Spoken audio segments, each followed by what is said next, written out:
हर हर महादेव. तुमचं परत एकदा स्वागत करतो आपल्या एम एच सायकल बाबा या यूट्यूब चॅनलवर. तर आज आपण व्लॉगिंगला उशिरा सुरुवात करत आहे. तर आत्ता आपण पोहोचलेलो आहे नैमिषारण्य या ठिकाणी पोहोचलेलो आहे. थोड्याच वेळात आपण त्या ठिकाणी पोचत आहे. चक्रतीर्थ आहे त्या ठिकाणी दर्शन करणार आहे, त्या ठिकाणी स्नान करणार आहे, तुम्हाला देखील दर्शन घडवणार, त्यामुळे व्लॉग कंटिन्यू करा. आता आपण चक्रतीर्थ या ठिकाणी आलेलो पाहू शकता तुम्ही.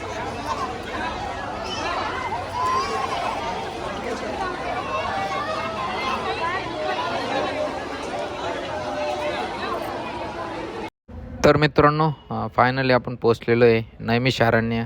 तर पाहू शकताय या ठिकाणी चक्रतीर्थ आहे आणि आपण सायकल देखील वर घेऊन आलेलो आहे, कारण की बाहेर वानर एवढे आहेत आपल्या सामानाची बॅग वगैरे फाडतील. त्यामुळं एक महाशय म्हणाले सायकल घेऊन जावर काय हरकत नाही. तर चक्रतीर्थाचं या ठिकाणी दर्शन करू शकताय.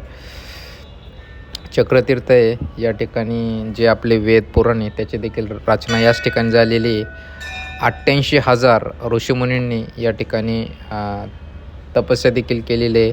नमस्कार मित्रांनो, पाहू शकताय 51 शक्तिपीठापैकी एक शक्तिपीठ मानलं जाते.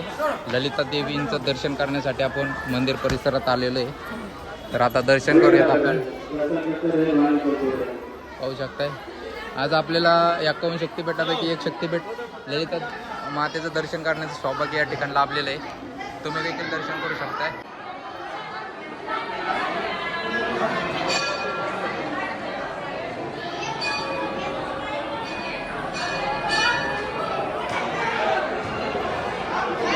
तर मित्रांनो, 51 शक्तिपीठापैकी एक ललिता देवी मातेचं या ठिकाणी दर्शन झालेलं आहे. पाहू शकता तुम्ही.